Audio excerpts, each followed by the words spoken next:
Assalamualaikum warahmatullahi wabarakatuh. Sahabatku yang disayangi Allah, berbicara yang efektif, yang efisien, membangun komunikasi yang baik merupakan anjuran di dalam agama kita, dan ini merupakan satu perintah yang sangat penting bagi kita, sehingga pada kesempatan kali ini kita akan banyak berbicara tentang masalah bagaimana berbicara yang baik, yang efektif, yang efisien. Sudah barang tentu ini merupakan panduan-panduan yang sifatnya umum saja. Baiklah, kita mulai. Bismillahirrahmanirrahim. Alhamdulillahirabbil alamin. Assalatu wassalamu ala asyrafil anbiya'i wal mursalin Habibina Muhammadin wa ala alihi wa sahbihi ajma'in. Sahabatku yang disayangi Allah, jadi berbicara itu merupakan satu aktivitas yang sudah lazim kita lakukan. Nah, kalau sebelumnya mungkin kita memahami bahwa orang lebih baik diam daripada bicara. Nah, ini satu bimbingan bagi kita, barangkali karena ketika kita berbicara justru menimbulkan dampak yang negatif, sehingga Rasulullah mengatakan, "Man kana yu'minu billahi wal yaumil akhir falyaqul khairan aw liyasmut." Barang siapa yang beriman kepada Allah dan hari akhir, hendaklah dia berbicara yang baik atau diam. Tetapi juga ada ayat Al-Quran yang memberikan pada kita perintah, ya ayyuhalladzina amanu ittaqullaha wa qulu qaulan sadida. Wahai orang-orang yang beriman, bertakwalah kepada Allah dan berbicaralah yang benar. Qaulan sadida artinya adalah bicara yang benar. Bahkan dengan berbicara yang benar ini, kemudian Allah menjanjikan kepada kita, yuslih lakum a'malakum wa yaghfir lakum dzunubakum. Nah, dengan kita sudah berbicara yang benar, maka Allah akan memperbaiki amal-amal kalian dan mengampuni dosa-dosa kalian.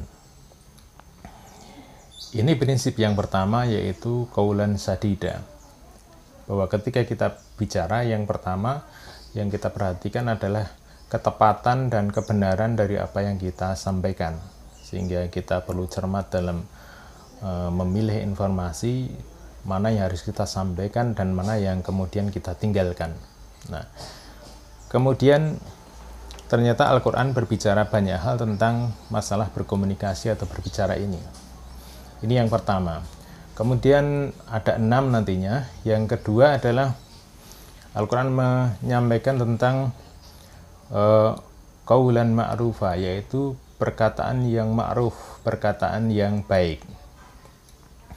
Nah, perkataan yang baik di sini yang dimaksud adalah baik dalam pengertian dipahami oleh masyarakat. Jadi lazimnya orang berbicara yang baik itu seperti itu.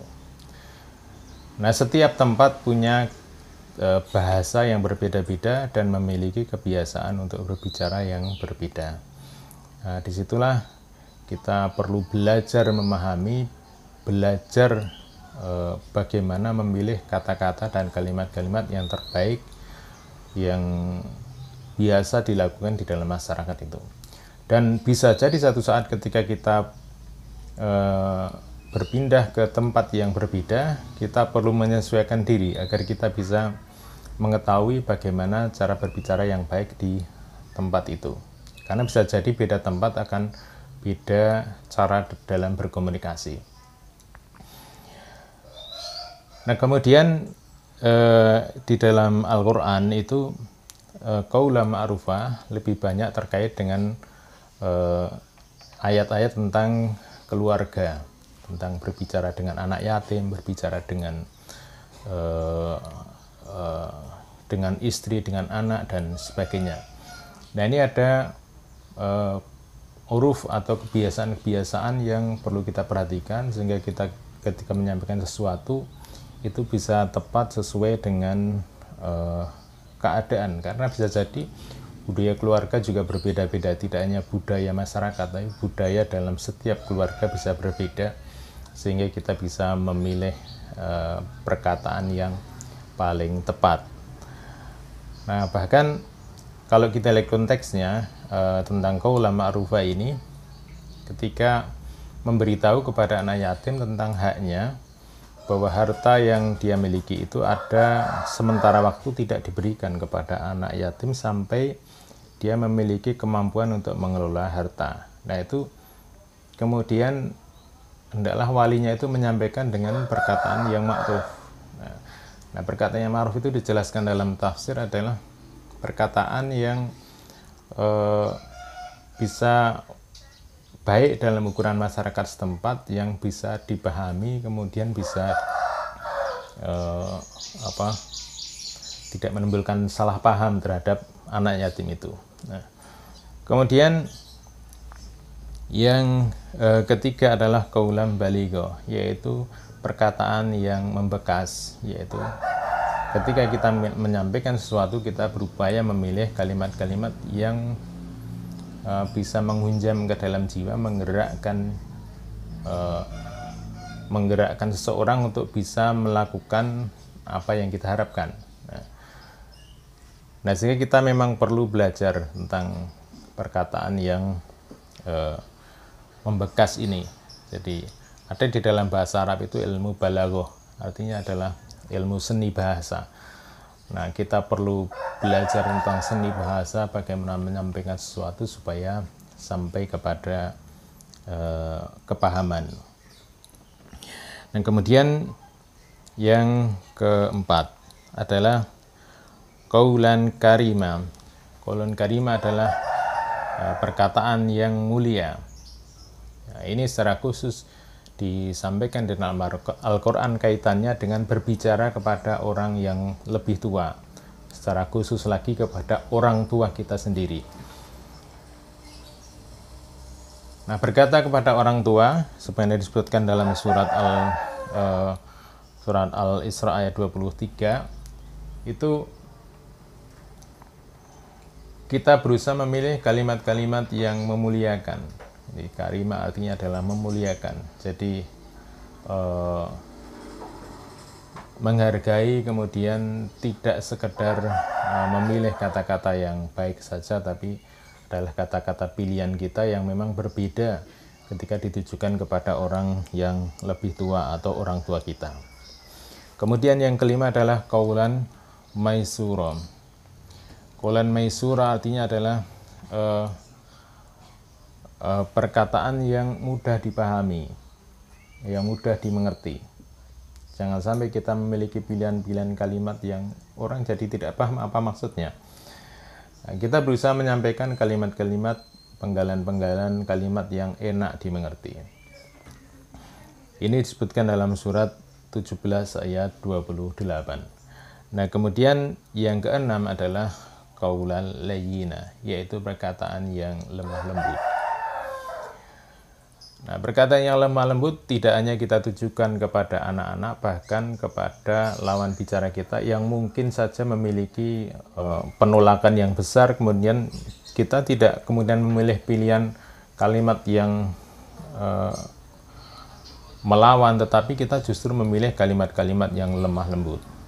Nah, apalagi kalau kita lihat konteks ayatnya, bahwa ketika Nabi Musa dan Nabi Harun diperintahkan untuk menemui Fir'aun, maka mereka diperintahkan faqulalahu qaulan layyina, katakanlah wahai kalian berdua Musa dan Harun kepada Fir'aun itu perkataan yang lemah lembut. Nah, karena perkataan yang lemah lembut ini adalah akan membuka komunikasi lebih lancar.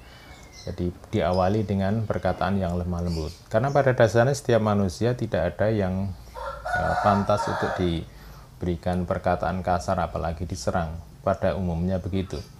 Sehingga perkataan yang lemah lembut lebih mudah untuk membuka komunikasi, lebih bisa untuk menyentuh kepada jiwa sehingga membuka komunikasi lebih lanjut. Nah, ini adalah panduan-panduan umum bagi kita ketika kita berkomunikasi. Nah, mungkin kalau ingin lebih detail lagi, ada training yang bisa dibuka, misalnya yang disampaikan oleh Coach Muhammad Utoro, bisa dicari di YouTube. Nah, di sana kita bisa melihat bagaimana memilih kalimat. Masing-masing kalimat itu ada kalimat pembukanya, ada kalimat-kalimat primernya, ada kalimat sekundernya. Mungkin satu saat ketika kita mau berbicara, dimulai dari kalimat-kalimat sekunder dulu, baru menuju pada pertanyaan primernya, dan sebagainya. Ada panduan-panduan yang menarik, pelajaran yang menarik di situ, yang bisa dipelajari. Tapi pada intinya bahwa memang berbicara adalah kebutuhan kita.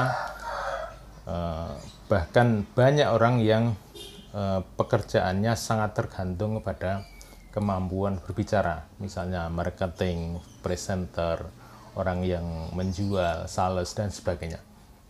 Nah, mungkin dosen, guru. Nah, orang-orang yang memang mengandalkan kemampuan berbicara untuk mendapatkan penghidupannya. Nah, demikian. Alhamdulillahirabbil alamin. Assalamualaikum warahmatullahi wabarakatuh.